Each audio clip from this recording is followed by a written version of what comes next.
Hello and welcome to the first ever edition of Osceola Chat. I'm joined today by owner and publisher of the Osceola, Jerry Cutts, and former FSU football player and current Deputy Athletic Director of the University of Georgia, Magdi Shahawy.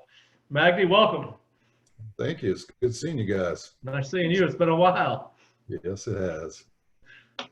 Well, Magdi, I remember the first time I think I met you was in Sarasota. I think I was on a Bobby Bowden, or maybe I was the speaker. I don't remember, at the Sarasota Seminole Club, and your dad and your sister and you were there.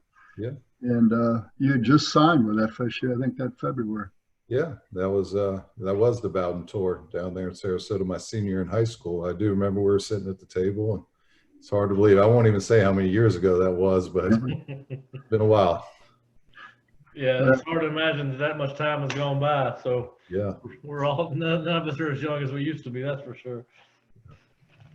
Well, Magdi, I don't know if a lot of people know, but you actually have a niece that plays at beach volleyball at Florida State. Have you had a chance to get down here yet and watch them? No, I haven't. I was hoping, actually, funny, it would have been next weekend. They had a home meet, and I was thinking about getting down there that first weekend of April to go see her and visit with some people down there in Tallahassee. And fortunately, now we're in a space where we have to social distance. So the only chance to see her now is via FaceTime on the phone.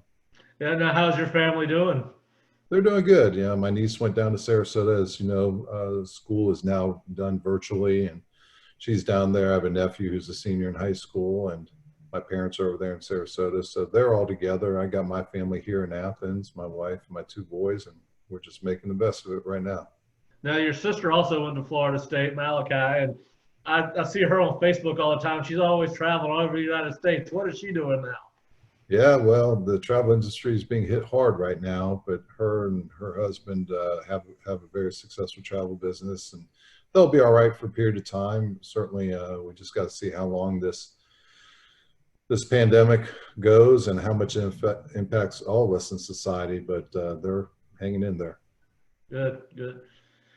Well, we'll come back to your football career at Florida State, but we kind of want to get you to take us on a walk of through your working career. You know, how you got started at Florida State and kind of where you've gone and what led to get you to Athens and the University of Georgia. Sure. Well, I got all my degrees at Florida State University, starting with my bachelor's. I wound up pursuing a master's degree in sport administration. At that time, I got a graduate assistantship working in the athletic compliance office at Florida State, dating it. This was back in 1993, and worked with Brian Mann and Bill Schultz in that office, and spent a year as a graduate assistant, and a position came open in the academic support arena, and I applied for it, was able to work in academics over there at Florida State University for about 5.5 years. And then there's a couple opportunities that are presented to me through some individuals who had previously been at Florida State. One, Dr. Roger Gruters, who was a associate athletic director who at one time oversaw the academic support services for Florida State, eventually landed himself at the University of Southern California, offered me an opportunity to go over there and be an associate director of that staff. Came out there in 2000, wound up spending 18 years at the University of Southern California. During that time, I wound up taking on some different roles, served as a senior associate athletic director in my last 10 years there, had a combination of oversight over some sport programs, their student athlete support services, career programming, life skills. And then an opportunity came up about 1.5 years ago to come over to the University of Georgia as a deputy athletic director.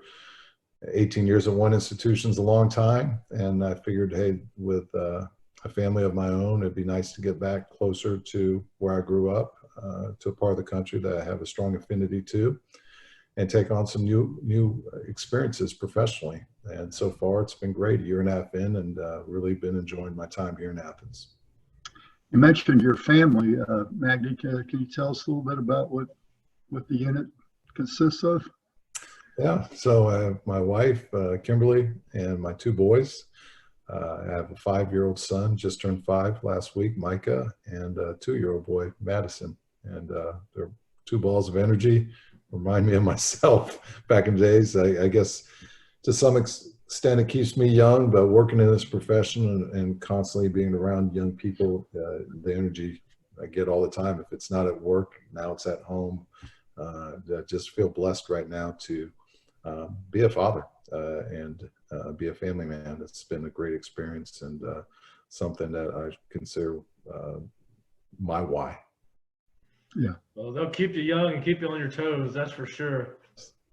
Yeah. What is it about college athletics that attracted you to it once your career was over? I mean, your playing career.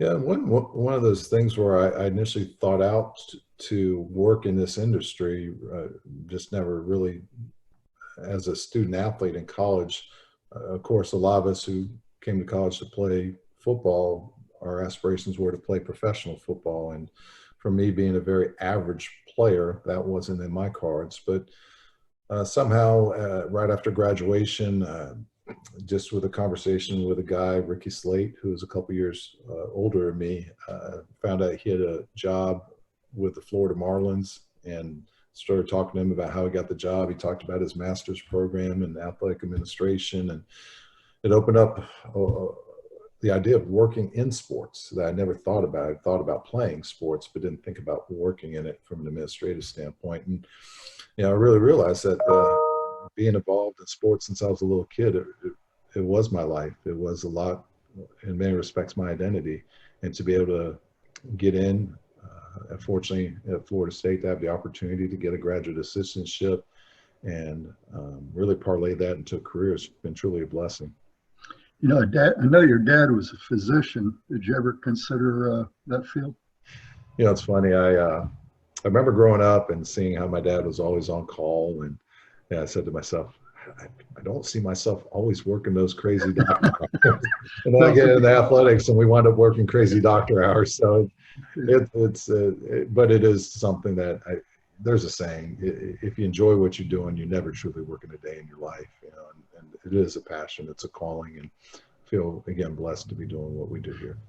I had a question for you, Magdi, about scholarships.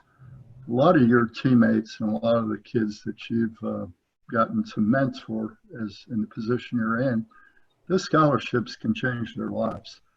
The families that they come from, maybe they wouldn't get to go to college without a scholarship. I don't know how many viewers realize this, but scholarships are kind of unique to they're uniquely American. Yeah. In Europe, you don't see college scholarships like we offer here. Can you talk a little bit about what you've noticed, both as a player and now as an administrator, with how scholarships can change lives? Yeah, no, it's really the athletic scholarship is a great opportunity to change the dynamics for any individual.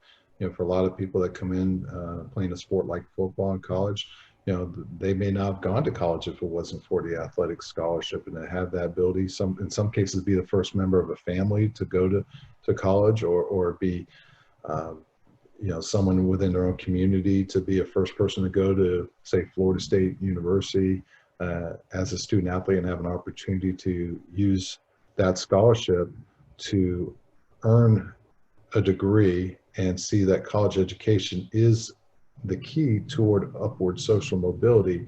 It is truly something that has changed a lot of families, a lot of generations of people. And I think that for me, I probably would have went to college even if it wasn't for football. But I know for a number of teammates that I had, and for young men and women that I've gotten to know over the years working in this business, they wouldn't have had that opportunity. And now to see a lot of people be doctors, lawyers, bankers, businessmen, businesswomen, and a wide array of professions, it's really great to see that impact that it has on society. Magdi, you came to FSU on a football scholarship, and a lot of your teammates obviously did as well. Can you talk about the value of a scholarship as a kind of a bootstrap opportunity for a lot of kids? And now that you're in this profession, you've seen a lot of kids come through that maybe wouldn't have gotten to go to college without a scholarship. Yeah, no doubt. Certainly the ability to go to college on an athletic scholarship for many young men and women has been the opportunity that got them into school. Maybe they wouldn't have been able to afford to pay for college if it wasn't for the athletic scholarship. In some cases, maybe some students weren't necessarily seeing that education was a key toward upward social mobility and maybe not have had plans to go to college because within their communities, maybe it wasn't common to see that. And over the course of time, starting with my college experience and seeing the student athlete teammates that I had and how many of them have grown and benefited and what they're doing today in their lives, knowing some people that are doctors and lawyers and successful businessmen and businesswomen. And that was all from the athletic scholarship that they had that provided opportunities for growth, not only during the 4 years that they were in school, but really serve as a platform for the next 44 years of their lives and beyond. It's truly been amazing. And I think for a lot of student athletes, you may not necessarily see it that way. A lot of times you might have the athletic identity where going to college is really about playing your sport. But at some point, and really it's incumbent upon us as administrators and professionals in the college athletic setting to really get our student athletes to understand how this is really a platform to develop and grow and set them up. Because the truth of the matter is professional sports really isn't a career. Even at the highest levels, the NFL, Major League Baseball, the NBA, professional sports is just a temporary job that's well paid. But a career is something you can do until you're in your 60s or 70s. And you know, when you're looking at professional sports, most people don't even get to 30. So even if you are able to make it into a professional sports job, you have to understand that a significant portion of your life is going to be spent doing something else other than in athletics or playing, at least in athletics, and that the education that you get helps prepare you for that transition into whatever vocation you wind up matriculating into. You know, that's interesting to me, and that I've seen it, and you've seen it many times, even with your own teammates. They come there as a football player thinking, I'm going to go to the NFL. And they meet some people. Maybe it's a professor, maybe it's a Mark Ziegler or a Jason Pappas, and they get excited about, this is interesting. I might like to do this for a living. And then talk about that, some of the role models and mentors that you guys are exposed to when you were in school. Yeah, you know, for me, certainly going into college, you know, certainly my coaches were definitely role models on campus. Definitely Dr. Sally Carrioff. I got to know her on campus. She was on my dissertation committee, and she was definitely a great mentor to me over there, and a great friend that really helped me out in a lot of ways, and really kind of helped me to understand the greater picture and expand my paradigm that I operate on. But for student athletes, they could be either faculty members, coaches, administrators, whoever it might be, maybe even just someone they met through the athletic networking opportunities in the business community or somewhere within the local community that serves as an adjunct mentor to them. You know, I think of some families I got to know over in Tallahassee. I think of Jan and Russell Sykes, who I got to know while I was there, and great mentorship that they provided me as a young man that really to this day has served me very well. The last part of this is there's scholarships out there that are not athletic scholarships that'll help a kid fund his college education. But I can't think of a scholarship that is more demanding than a football or sports scholarship, whether it be swimming or track. And you guys are the masters of having to learn time management, in my opinion. Can you talk about that a little bit? Yeah, no, one of the things I challenge our student athletes to think about and truly understand is that the attributes that student athletes have, especially at the college level, really help them to become successful in their post-collegiate or post-athletic lives. The ability to deal with adversity, to manage your time to balance a very rigorous schedule of essentially 2 full-time jobs while you're in school, and to do those well, to take direction, to work under team structures, to work with people from diverse backgrounds. All those different things really help you and make you extremely employable. And I think that that's one of the benefits that you get from participating in college athletics is, you know how to become resilient. You know how to take victory in stride and deal with defeat and still bounce back and learn valuable lessons to persist and endure. And so in the workforce, I think as an employer, those are attributes that you want from people coming into any organization.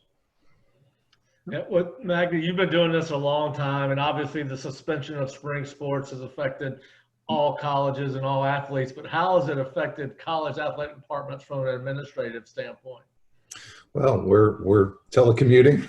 Yeah. That's one of the things we've gotten to make, really adapt very quickly to a virtual world. And so all schools are pretty much, from my understanding, changing to this virtual landscape from an educational standpoint. And unless there's any reason why you have to be in an office, really, we have been all tasked to work via telecommuting and exercising social distancing. So it's a different landscape, but yet there's still things that need to be done.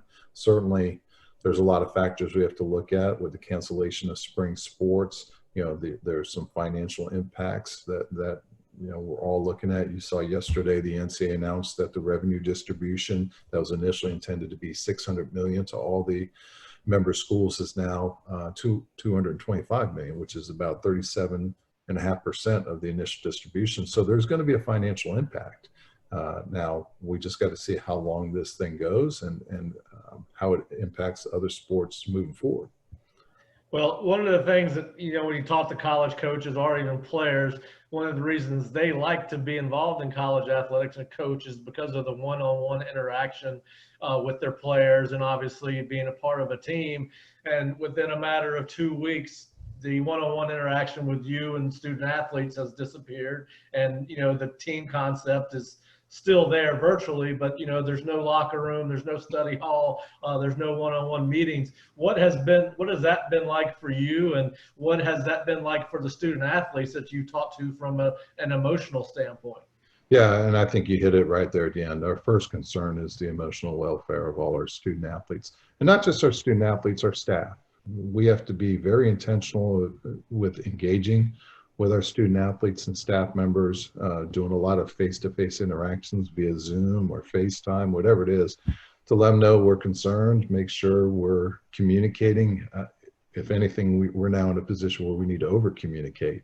And so I think the first concern is just where people are at, how they're coping, how they're processing everything, and then making sure that everyone's prepared for this virtual transition. And in some cases, there's some challenges that are associated with it. For student athletes, some of the things we're trying to assess is, access to technology, Wi-Fi, making sure that they're prepared from that end, making sure support staffs are prepared to interact and support our student athletes properly. So there's a lot of things right now we're working through, but it seems to be going as well as you can at this point.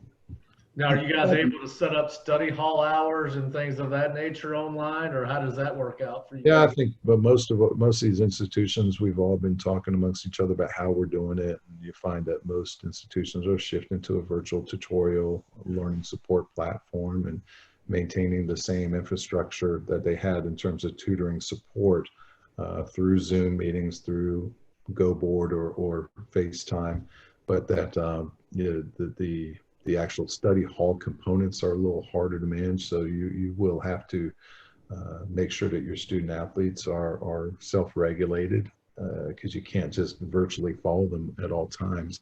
And because they're dispersed throughout the community and really the globe with international students, there's a certain part where the challenge is on them to make sure they're following up and taking care of their own business.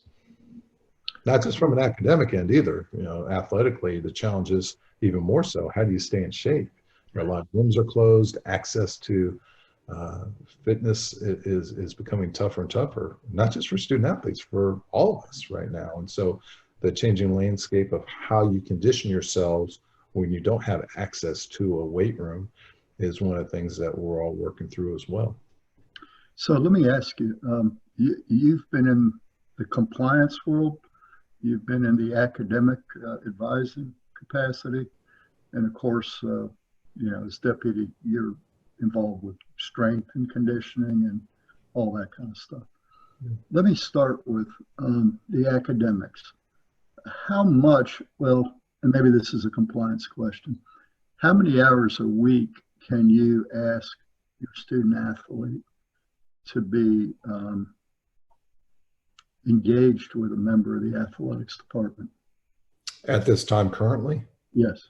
Yeah, during this period. Well, right now there's rules and regulations that seem to be changing all the time, but initially when the spring sports were suspended, there was a no athletically related activities until April 15th motion that went forward. Starting this Monday, coaches will be allowed to engage 2 hours a week with their student athletes in virtual instruction and meetings, not necessarily workouts, but coaching meetings.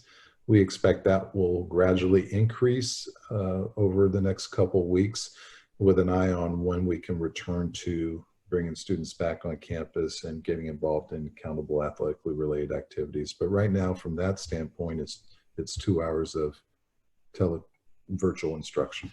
Now that's coaching. Coaching, yeah. That's 2 hours of coaching virtually. Yeah. How about academic advising? So at this point, it's really unlimited. And I think for all of us, all institutions see that this is a big change for students on the academic front. And first and foremost, we have to address that and make sure that our student athletes are handling that transition well. And so they need time. I know at the institution at University of Georgia, when really everything hit a couple weeks ago, we were on spring break. And a lot of people, including administrators, may have been on their own vacations. And it wasn't until the end of that week, 2 weeks ago from today, we talked about the decision to suspend classes for 2 weeks and make the transition to online virtual coursework instruction, which will resume on Monday, this coming Monday, March 30th. So we've had a couple weeks to prepare for that. And so we're still in the realm of, let's see how that works out. Has the NCAA passed any legislation, or has there been any talk about allowing schools to provide laptops to student athletes? Now, I know most student athletes do have them, but not all do. Has there been any legislation on that to help with this situation that we find ourselves in now? Yeah, when I was in school, things of that nature wouldn't have been prohibited, but over the years, there's been the Student Athlete Opportunity Fund and other funds, and even some relaxation of legislation, which has allowed for institutions to provide necessities for academic success. Laptops would be included in that bucket. And so many of us do provide laptops. I know at UGA, we issue out laptops for scholarship student athletes and do provide even loaners for student athletes who would not be on scholarship to help them, support them in their academic endeavors. Okay. All right. Now, obviously, with the one piece of the puzzle that has continued to move forward, the piece of machine that keeps on moving is recruiting. What kind of compliance things from a recruiting standpoint are being looked at by the NCAA or by individual schools that you've heard or talked to with other athletic directors? Well, I think we're all in a standby mode. There's been a freeze on all recruiting activities, and that again is designed with the primary concern of health and welfare for everyone involved, the student athlete, the coaching staffs out there. And we're in sort of, let's monitor and see over the next couple of weeks if the number of cases in terms of COVID-19 stabilizes, and then over a period of time, if it reduces enough where you feel it's safe enough from that standpoint to get out there and interact with prospects or send people out there to do evaluations. But right now, from a recruiting standpoint, that's really kind of fallen on the backside. We really want to make sure that we're dealing with a lot of things that deal with student welfare, mental health, academic transitioning as our top priorities. You know, you mentioned workouts. Has your strength and conditioning coach created things that guys can do to help them? Yeah, you know, across the different institutions around the country, I know, you know, we're all talking amongst ourselves, and, you know, a lot of people are out there sending, you know, different instructions, either electronically or videos to their student athletes of what they can and can't do from home, maybe even some different workout materials, bands, different things that they can do to stay in shape. So I know our strength and conditioning staff is chomping at the bit to work with the student athletes in person, but have also been involved in communications with students on what they can be doing and helping support their sort of fitness needs virtually. I imagine there's a few of our listeners that would like you to share some of those things with us as we're cooped up in the house. Yeah, myself included. I need to start following up on some of the tips that we provide our student athletes. But the biggest thing we all have to do, and just talking amongst ourselves, is not stay too much in a sedentary mode. We gotta make sure we're getting out and about, you know, being safe about it, but getting outside, taking walks, going for runs. I mean, things that you can do to get a little bit of a cardio routine. You know, you don't have to do a whole lot. You know, 30 minutes a day is good enough at this point, but we got to make sure we're moving and not just sitting on the couch, going on Netflix binges and things of that nature. We got to make sure that we are staying active to some What degree. is your current Netflix binge? I haven't been guilty of that. I just kind of pay attention to hear that others are. I've been pretty good about doing my work here remotely, and then I got two boys that keep me pretty active outside of that. So, Well, you know, go ahead, Jerry. yeah, I was going to say, let's go back to football. And, you know, the big fear is what happens if there's no football season? We've seen the Olympics canceled. And what have you all begun to develop what if scenarios within the department? Yeah, I'd say first of all, I think everyone's, you know, going with the idea that we are going to have a season, and that every bit of plans made with the idea that we want to have a full season. With that being said, you also have to examine the possibilities of maybe not having a full season. Maybe you're playing 10 games instead of 12 games. Maybe the season is delayed. There's simply a lot of different scenarios to work through. I can tell you this, if you don't have a full season, that's going to be a huge hit to the ecosystems of a lot of institutions, and can be crippling to a majority of schools not having a full season. And if we don't have a season at all, that's not going to be a good thing. But again, there's bigger issues going on. We're talking life, we're talking societal concerns, and we in college athletics is as important as we may think we are. We're just a very small part of everything. But we also recognize that for some people, we are a great outlet, and you know, for a lot of people that don't have sports in general, you know, professional sports, college sports, you know, that's something that they rally around and something to look forward to. So we're hopeful to get back out there competing this fall, and whether that may be even in empty stadiums, that may be something that's talked about early on in the season or for a whole season. You know, we want to make sure there's every effort, not just in the college athletic world, but I think in professional sports, everyone's looking at the different scenarios to at least get the games played. I've talked to several different coaches from several different schools, and one of the things they have talked about is the possibility of the NCAA, if we can get back to some sense of normalcy this summer, allowing basically organized team activity to replace spring practice, so that they're not going into fall camp with no spring. Have you talked with anyone or with NCAA, or talked to any other schools that have, or coaches that have talked about that, the potential of a some time set aside for that during the summer? Yeah, our athletic directors at member institutions are having discussions internally with the conference offices daily on that. That's a, it's one thing to get back to a place where we're all back on campus, students are taking classes on campus, and we're all working, wherever that point is. But you also have to be in a position where you have enough lead time for your student athletes, particularly in a sport like football. It's a collision sport, that they have enough time to train and condition before getting into practices, so to speak. And then from that point of whenever your practices start, to have enough time to adequately prepare for your first game. So, if students are able to get back into workout routines on campuses, say July 1, there's a thought that maybe that month of July gives you enough time to condition student athletes to be prepared for camps that would start on time in August. But if you're looking at late July, early August, then we're looking at an impact to the football season at some level, maybe either cutting games, starting the season later.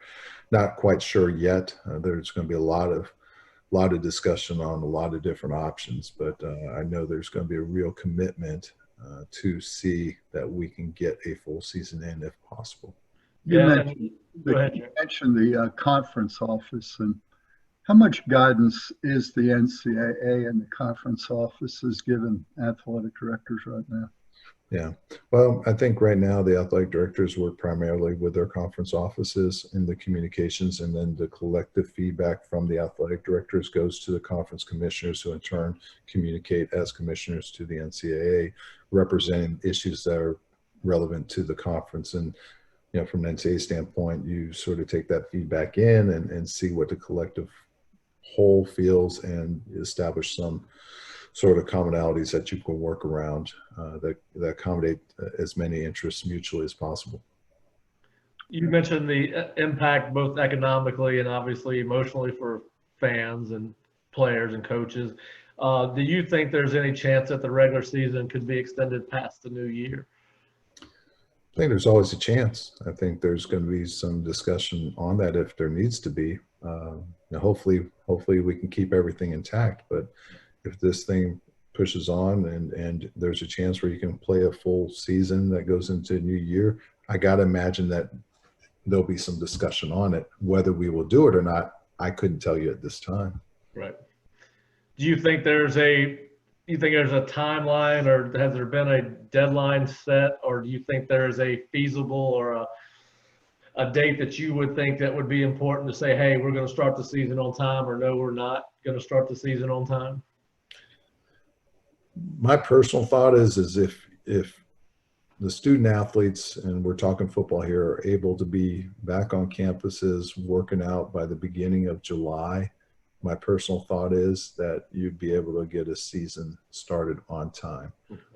Whether that means playing in front of in empty stadiums or not, I'm not sure, but I think that will at least give us an opportunity to play as scheduled. Magdi, when you were at Florida State, Coach Bowden, if I'm not mistaken, there was a time Coach wanted you guys to go home for 6 weeks and then come back. Was that in your era or before your era? Yeah, it actually, the transition really started while I was in school. So when I first arrived, and we're talking late 80s, as a freshman, you didn't have your incoming freshmen going to summer school. So that was something that really didn't occur until back about 15 years ago, where freshmen would come in summer and work out with the team. But then after the academic year, a lot of student athletes typically go home for the first half of summer, then come back the second half of summer, 6 weeks before camp would start, to start working out and getting ready. Saw a shift somewhere in the 90s where student athletes they would stay the whole summer, continue to work out, and that's sort of been the trend. You see where I'm going with that, right? If you brought your kids back in July 1st, that would be very similar to the way it used to be. Yeah. The kids are gone from campus until about 6 weeks before the season begins. Well, I'll tell you this. The possibilities about getting ready to play with those timelines, those are intact. What will be different is between now and then, which student athletes are maintaining their conditioning there? You know, are some people starting from here when they get back July 1st, as opposed to here? Or are some people starting from here? You know, you get where I'm saying. And then for a lot of schools, especially schools and new coaching staffs, or maybe key replacements at key positions. I know at Georgia, we have to replace a quarterback who was a 3-year starter. So not having spring ball and the whole summer to get your timing down with your receivers and other players, or new schemes put in, it's going to have an impact with certain programs. So yes, everyone can be ready to have their seasons, but for some programs or some student athletes, there's definitely going to be an effect on them or their ability to compete, or the ability of programs to operate on all cylinders, particularly in the first part of the season. But you've also got the academic component, as you just said. You know, kids might not be as inclined to study. They're away from campus. They're doing it virtually online. How do you take care of the high risk academic athlete? Everyone has them on every campus. They need a little bit more attention than others. How do you attack that virtually?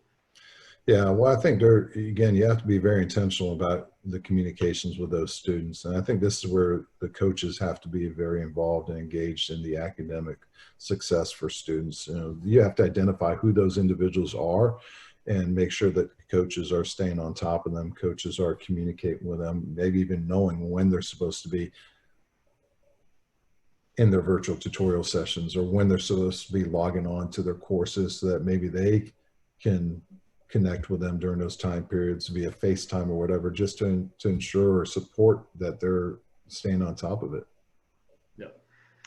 Well, we'll kind of, unless Jerry's got anything on the coronavirus situation, we kind of want to move back to your Florida State days. And one of the things that we do with every former player that we've had on, is play a little word association. And I've got a couple of things, a couple of words. I think you and Jerry talked about one of them. I don't know if we were allowed to talk about it or not, but my first one is, what do you think when I say Florida State University? What is the first thing that pops to your head? Football. Football. And what if I say Bobby Bowden? Class. Okay. And what if I say board drills? Hayward Haynes. Hey, I'd ask, No, that's 2 words, but yeah, that's Wood. wood. Yes.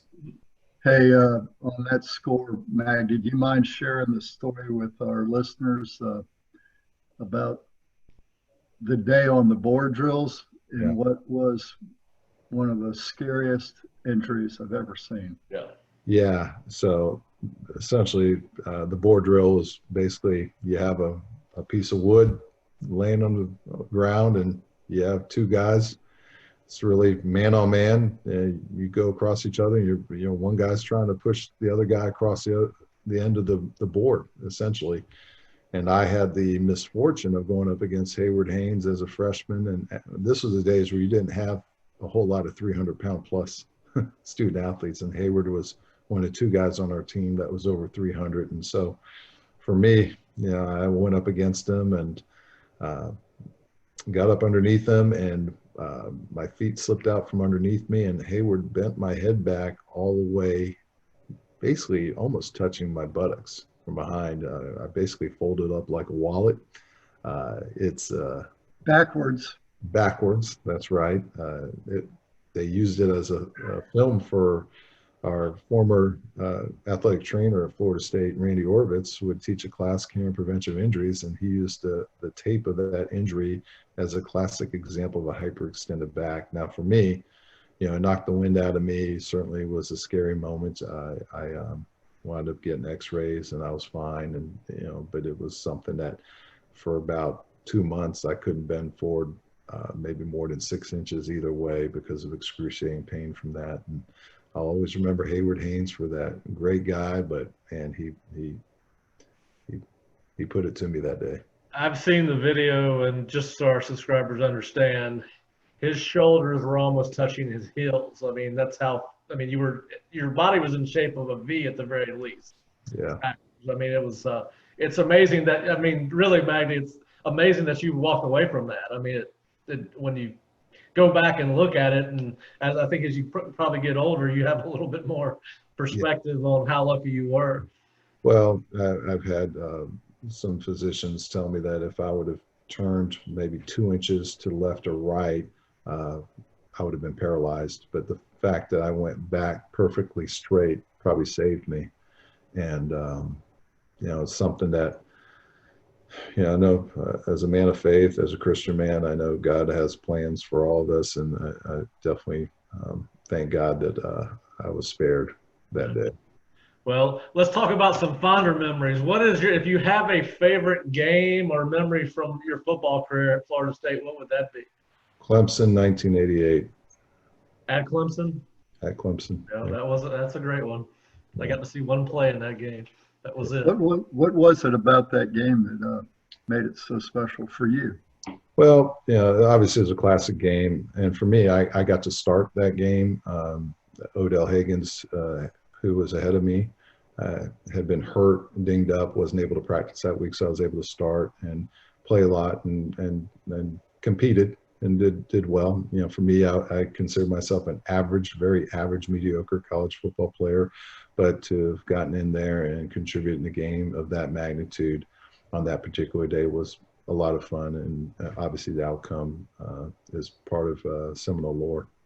Well, being an average football player on that football team means you were still an above-average football player. There was a lot of talent on that football team. Which coach recruited you to Florida State? Billy Sexton. Billy Sexton. Okay. Any good Billy Sexton stories? Billy joined us on our last podcast by surprise. Yeah, I can't think of anything that jumps out. Billy's a great guy, and I consider him now a friend to this day. I know he's out there working with some of the boosters, and I just really enjoyed the relationship that we were able to establish when I was in high school, when he came and visited the high school and did home visits, that sort of thing. So I really was appreciative of that whole staff. And one thing being in this business, I can say about the staff that Coach Bowden assembled, and in all sincerity, they were all men of character. It was a staff centered on Christian values. And as a student athlete, we may have laughed at it at the time when Coach Bowden would sit around and give us some life lessons and talk to us about our behavior after midnight and things we needed to avoid doing. And as young people, you may have laughed at some of the things, inside thinking, he's being a little too preachy, but we always remembered it. And to this day, I really appreciate that Coach Bowden was very concerned, and not just him, but all the coaches, about our personal development as men. And so I think as Seminoles, we should all be proud of really that foundation that Coach Bowden set, not just from the standpoint of the athletic success, but really the group of men. Because I look at some of the people that I played with and went to school with and see what they're doing now in lives. And I think everyone would tell you that what was instilled in each of us from the lessons we learned from that coaching staff really paved the way for success today. Yeah. Now, who did you room with at Florida State? So I roomed with, Steve Gabbard. Okay. My freshman year, I had a different roommate, but Steve Gabbard was my roommate my last couple years there. So you were there one of the last years y'all were in Coble Terrace, correct? So my freshman year was the last year in Coble Terrace, and then my sophomore year we moved into Burt Reynolds Hall, and that's every time we ask somebody about Coble Terrace, they've got a story. You got any good Coble Terrace stories for us? Nothing I can share on a podcast. That's what I figured, but I thought I'd ask. I do want to ask you one thing about your USC experience that tends to be a star-studded sideline at times, particularly the bigger the games. Who are some of the people you got a chance to rub shoulders with from Hollywood? Yeah, no, it's really surreal to think about the experiences working there, and I'll always cherish the experience I had working at USC, particularly at the time when I arrived. I think my second or third year in started a streak that was very similar to the run that Bobby Bowden had, where there were 7 straight top 4 finishes, and at a time without professional football in LA, where USC football was sort of the top. It was really, took over the city, and you did have a lot of celebrities on the sidelines on those games. And for me, it was a great experience. I remember sitting there talking to Henry Winkler on the sidelines, or Will Ferrell. Those are people who would be there quite often, but you name it, there's a number of people that would be down there. And I think for student athletes, and I take it from my Florida State experience, I think as a football player at Florida State, in the Tallahassee community, everyone, in Athens for UGA football players, football players are definitely looked at in some ways, as mini celebrities in those communities. The difference in LA is the football player there at USC, they can go in LA and be relatively unnoticed. But if you're a star football player at a school like USC, you're probably hanging out with celebrities. And that's probably the big difference is, the Heisman Trophy type person. Like I remember Matt Leinart during his years there, and he was definitely someone who was in the Hollywood limelight. And I think, there's some good and bad with that. I think you have to make sure that you're very focused and mature enough to handle a lot of the distractions that come with being a successful student athlete in a sport like that, especially at the time that USC was having the success on a perennial basis. I was going to ask you to compare and contrast Florida State, Georgia, and USC, but you've already started to. Yeah. Do you see other significant differences? No, I think that's the big difference. Certainly in the Southeast, we know football's king, right? And I think if I was going to look at a difference from there and compare it to a school like USC or any Pac-12 institution there, people may see football as something that is important and may really even love football. But once football season's over, people are focused on the next thing. There's a lot of things to occupy your time in a community like Los Angeles, where you're here in Athens or Tallahassee, and it's a year-round thing. We're following recruiting 24/7. We're following spring football closely. We're following the summer reports. We're following the podcasts that talk about what's going on. There's a saying in the SEC, as it just means more, and I would say that's really it. In Southern football, it just means more. And again, there's a lot of good with that. Maybe there's some things that aren't so good that come with that, but I think it's very exciting, and I'm happy to be a part of it. Well, I was reviewing your resume before we got online, and one thing I've noticed is the exception of one school. You've been at Florida State when they won 2 national titles. USC, I think, won 2 when you were there. Yeah. And Georgia, I think, has played in a national championship game since you've been there. That might have been the year before you got there. That was the year before I arrived. Okay, well, I think Georgia may have a national championship coming their way. You seem to be a good luck charm. I think I was blessed to be at the right places at the right time. That's right. It's all about timing. Right. I think a lot of people look at Southern Cal and say, well, what a great tradition they have. In Florida State, we like to think we have had a great tradition. Is there an argument there? I think it's, you have to look at it from the cycles. If you look at a school like USC, you can see a long-standing tradition that goes back into the 60s, right, with the Heisman Trophy winners, Mike Garrett, O.J. Simpson, and go into the 70s, and you have Charles White, Marcus Allen, people like that. And, certainly if you look at it from a 50-year window, you could see a different type of tradition. But then you look at Florida State, and if you took it from what Florida State did from 87 to 2000, that window right there was the most successful window you've ever seen in college football. Mm-hmm. And so I think, both schools have great traditions. You just have to look at it with different lenses.